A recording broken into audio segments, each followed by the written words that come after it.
buenos días, ¿cómo están? Soy Florencia Pula, editora general en El Cronista, y estamos acá con César Litvin, CEO de Lisicki Litvin, en este primer panel de CEO Talks. Para romper, ¿cómo estás, César? Primero que nada. Hola Florencia, buen día a todos. Una de las preguntas que quería hacerte un poco para romper el hielo, teniendo en cuenta que en la City obviamente el estudio es mega conocido, pero capaz por fuera hace falta un poco de ir para atrás y ver un poco la trayectoria. Contame un poco qué hacen en el estudio hace más de 30 años. Bueno, el estudio nació hace más de 30 años como un típico estudio contable con dos unidades de negocios, impuestos y contabilidad. Y éramos en ese momento 8 personas en 70 metros cuadrados.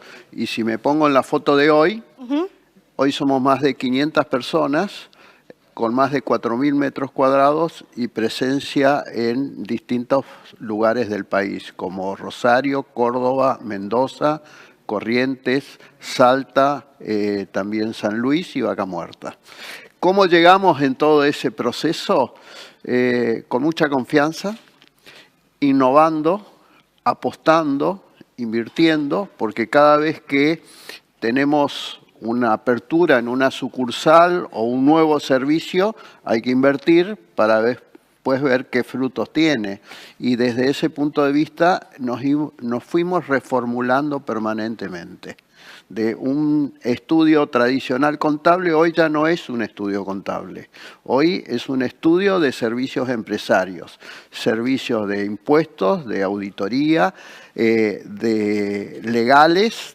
Tenemos más de 60 abogados, tenemos actuarios, ingenieros en sistemas, innovación y desarrollo. Es decir que hemos reconfigurado de lo que hemos nacido como estudio contable a una empresa de servicios empresarios profesionales.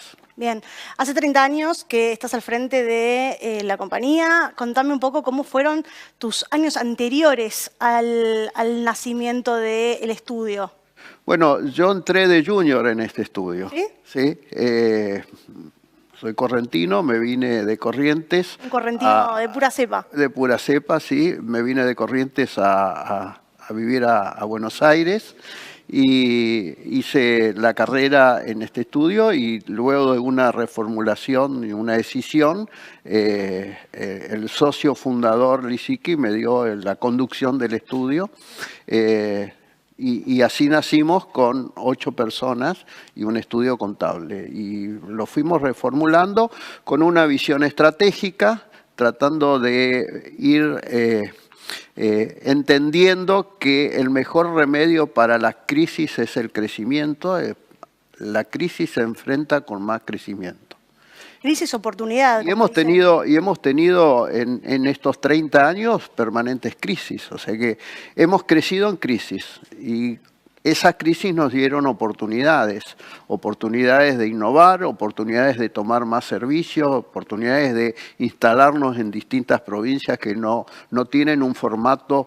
Nosotros tenemos 24 unidades de negocios, entonces nadie tiene este tipo de formatos de estudio mediano. No somos las Big Four, pero es un estudio netamente argentino y sí somos referentes en algunos temas. Bien. Te quería preguntar, digo, con tanta experiencia, y me gusta esto de que sos un caso de éxito desde lo más bajo de la pirámide en términos organizacionales hasta lo más alto de la pirámide como CEO. Contame un poco tu experiencia en estos 30 años y contame el secreto, digo, ¿cómo se convierte uno en un buen CEO? La verdad es que está bueno que digas cómo se convierte, porque nadie nace CEO y nadie nace líder. Entonces, eso se va aprendiendo todos los días, ¿sí? Todos los días seguimos aprendiendo, y eso tiene que ver con la experiencia, con la trayectoria, y tiene que ver con la capacidad de escuchar, de innovar, de motivar. Yo creo que el líder tiene una misión muy importante. Es el espejo que toda la organización mira, tenemos que dar el ejemplo, tenemos que saber alinear los objetivos, ¿sí? Tiene que haber identidad de objetivos. Y hay una fórmula que yo aplico y que considero que el talento en sí mismo es el talento es una potencialidad importante que exista en una organización, pero al talento hay que adicionarle un condimento más que se llama esfuerzo. Talento más esfuerzo nos da una habilidad. Ahora, si quiero llegar al logro, a ese talento más esfuerzo le tengo que agregar un ingrediente esencial que es la pasión. Con la pasión se disfruta lo que uno hace y eso es lo que hay que transmitir porque pasión es compromiso. Y yo creo que eso es inspirador también y tanto la gente o los colaboradores de uno, cuando uno emana esa pasión y ese esfuerzo, yo creo que eso hace que los colaboradores te sigan, te imiten. Y también los clientes se dan cuenta cuando uno tiene compromiso, pasión, pone el esfuerzo y el talento. Un equipo tan grande como el que tienen hoy, ¿es difícil encontrar la ecuación perfecta, si se quiere, de ese talento, más esfuerzo, más motivación, más pasión? Sí, por supuesto que es difícil, pero el líder tiene que saber apreciar cuáles son las fortalezas y debilidades de cada colaborador y tratar de encauzar las tareas en función de de esos talentos y de esas posibilidades que tiene cada colaborador. Yo creo que acá tiene que haber una visión estratégica muy importante. Te iba a preguntar justamente sobre eso. Digo, ¿cuál es la importancia de la visión estratégica hoy, digo, en el negocio, teniendo en cuenta que capaz cada vez crecen más y más y más? Sí, no tenemos límite al crecimiento. De hecho, de 8 somos más de 500 y posiblemente sigamos creciendo. Tenemos nuevos proyectos para seguir creciendo. Y la visión estratégica es fundamental porque es el norte a seguir, es la hoja de ruta a seguir y tiene que ser clara, bien comunicada y tiene que generar adhesión esa visión estratégica. Pero siempre hay que tener una visión estratégica hacia el futuro, no quedarse en el presente, no quedarse en el pasado y hay que reconfigurarse permanentemente. La Argentina es un país muy cambiante, normas muy cambiantes y desde ese punto de vista la visión estratégica juega un rol imprescindible. Hablabas al principio un poco sobre esto de vivimos en crisis y que la crisis es una oportunidad, ¿no? Muchas veces en esas crisis hay que innovar.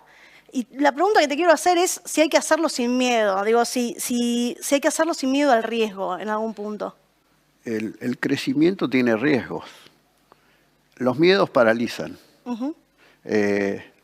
No digo no tener miedo, pero yo creo que el crecimiento genera o requiere un poco de audacia también. Audacia para los riesgos. El que queda paralizado por los riesgos no crece.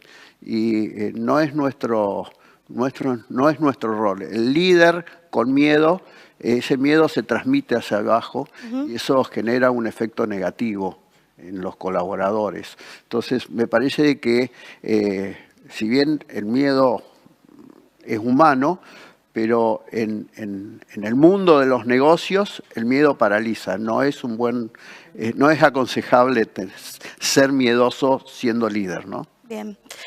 En tu experiencia, que es mucho en el B2B, ¿no? ¿Tenés ejemplos de empresas que sean disruptivas y que no le tengan este miedo al riesgo? Sí, hay muchos.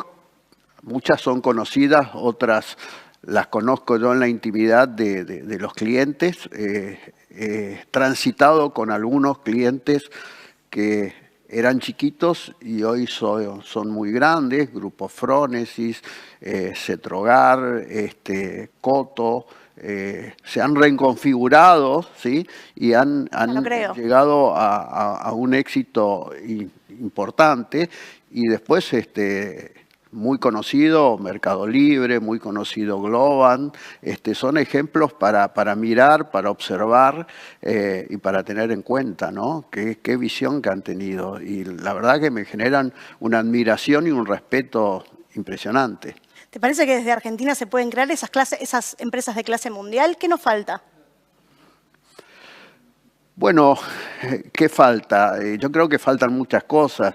En la Argentina después vamos a hablar si querés, hay una elevada carga impositiva, hay una elevada informalidad, la prestación de los servicios no es acorde a la carga tributaria, falta infraestructura, falta mejor prestación de servicios de educación.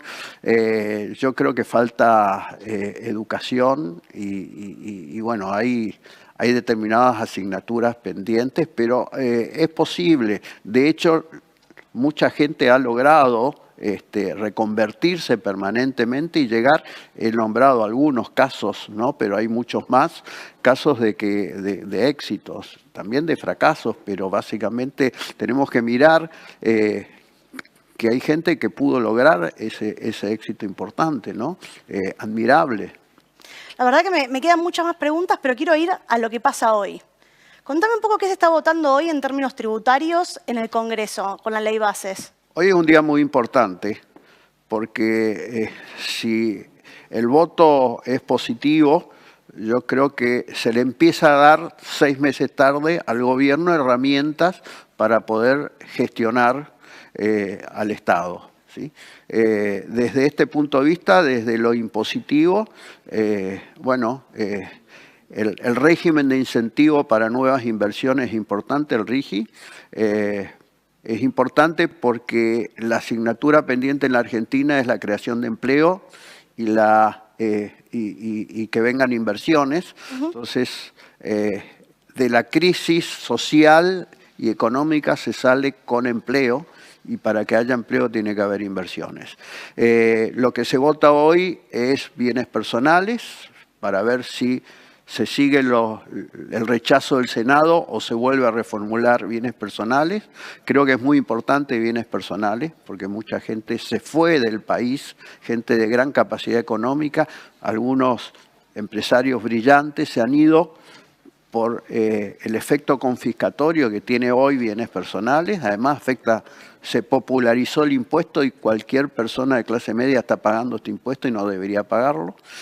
Todo esto está corregido en este proyecto. Ganancias es un tema mucho más polémico. El salario es ganancia o no es ganancia. Bueno, hay distintas bibliotecas al respecto. Muy importante para los gobernadores también. Muy importante para los gobernadores, pero también es muy importante porque lo que hoy está vigente genera muchas distorsiones con los autónomos, con los que están fuera de esa categoría de altos ingresos y además no distingue entre solteros, casados. Lo que hoy está no sirve. Quizás un primer paso es votar ganancias, que tiene una progresividad mucho más leve. Hoy el que paga este impuesto a los altos ingresos empieza a pagar el 27%. El que empieza a pagar ganancias con el proyecto de diputado empieza a pagar el 5%. O sea que van a pagar más cantidad de gente, pero menos dinero, ¿sí? Entonces, bueno, es un tema polémico. Ganancias, es importante el blanqueo, justamente para ese dinero que la gente escondió como protección patrimonial ante las crisis, ante la falta de moneda, que ese dinero se vuelque a la actividad económica y eso genere una masa muscular importante que hace falta. La moratoria en crisis, mucha gente no pudo pagar los impuestos y la moratoria es un salvavidas. También hay un premio al contribuyente cumplidor para que no se sienta tan bobo cuando hay amnistías, cuando hay moratorias, cuando hay blanqueos. Entonces hay un premio para motivar al que cumplió a que lo siga haciendo. Entonces me parece que este paquete fiscal es muy importante hoy. Si no se aprueba, digo, ¿cuáles son las consecuencias de eso? En principio, preguntarte si el sistema impositivo actual, como está, puede sostener al país en estas variables que vos me marcás, como por ejemplo el empleo, la producción. Hoy tenemos un sistema tributario desde hace varios años anti-inversión, ¿sí? Espantamos inversiones con el sistema tributario porque es una alta presión fiscal, alta informalidad y además contaminada con impuestos muy distorsivos. ¿Cuáles son los impuestos muy distorsivos? El peor de todos, ingresos brutos que cobran las provincias, que además las provincias cobran 70% anticipado el impuesto por retenciones, percepciones, y después genera en empresas saldos a favor, eso se traslada a precios. El segundo impuesto más distorsivo, la retención de exportaciones. afecta nuestra competitividad de los productos. El que exporta de Uruguay, de Brasil, de Chile o de Paraguay no tiene este impuesto y es muy distorsivo. Pocos países en el mundo lo tienen. El tercer impuesto muy distorsivo que nació por un año y ya es mayor de edad es el impuesto a los débitos y créditos bancarios. ¿Sí? Genera buena recaudación, nació en crisis, pero nadie lo sacó. Y no me alcanza un podio para decir los impuestos, porque son más de 3. Yo diría el impuesto país, es un impuesto que nació como política cambiaria para equiparar el dólar oficial con el dólar blue y como ahora genera una alta recaudación, cada vez que se crea un impuesto que es de emergencia y por única vez y por tiempo limitado, subsiste en el tiempo. Por ejemplo, bienes personales se creó en el 91 por 9 años y está vivito y coleando.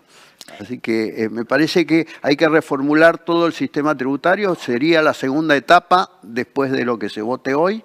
Y esa reformulación, sin lugar a dudas, tiene que venir acompañada de una baja de impuestos. Obviamente, para que bajen los impuestos tiene que haber equilibrio fiscal. Logrado el equilibrio fiscal, que creo que es la meta de este gobierno, logrado el equilibrio fiscal, tiene que recorrerse un camino muy estrecho, sin retorno, por eso tiene que ser estrecho, de baja de impuestos, empezando por los más distorsivos. A nivel nacional, retención de exportación, impuesto país, impuesto a los débitos y créditos, pero después las provincias van a tener que acomodar ese impuesto tan nocivo que es como tirar veneno a la actividad económica, que es ingresos brutos y que se traslada todo a precio. ¿Tuviste muchas consultas por el blanqueo? Todavía no, pero creo que se están alineando los planetas en el sentido de que para que sea exitoso el blanqueo tiene que bajar bienes personales, ¿sí? Y además tiene que haber confianza y además tiene que haber algún tipo de riesgo de no blanquear si lo encuentran. Y desde ese punto de vista está vigente desde el 1 de enero de 2023 el intercambio automático con Estados Unidos de cuentas fiscales. Y el primer reporte, si no ocurre nada raro en el camino, llegará en septiembre de este año. Con lo cual el blanqueo es una oportunidad para aquellos que tienen cuentas no declaradas a su nombre en Estados Unidos, porque si las encuentra el fisco, pueden tener problemas económicos y también penales. Entonces, el blanqueo es la oportunidad y al gobierno le viene bien porque esos dólares, ¿sí?, invertidos en la Argentina van a generar más actividad económica. Las multas son relativamente bajas, digo. El impuesto es un impuesto especial donde hasta $100.000 no tiene costo, esto es bueno. Cuando supera los $100.000 está la opción de dejarlo inmovilizado o invertir en alguno de los instrumentos que fije la reglamentación sin costo o pagar en la primera etapa un 5% hasta septiembre, de octubre a diciembre sube al 10% el costo del blanqueo y de enero hasta abril del año que viene sube al 15%. Es decir, que al que madruga Dios lo ayuda. Exactamente, exactamente. Bueno, nos quedamos sin tiempo, César, pero la verdad que muy interesante todo lo que charlamos. Hablamos un poquito sobre tu experiencia como CEO, que me pareció súper interesante, esto de que empezaste como trainee, como pasante casi, y llegaste a tu puesto de CEO, y también sobre el banqueo y otras cuestiones fiscales que le hacen falta a la Argentina de hoy. Así que muchísimas gracias por estar. No, gracias a vos y al cronista, por supuesto, por la organización de este gran evento. Bueno, muchísimas gracias.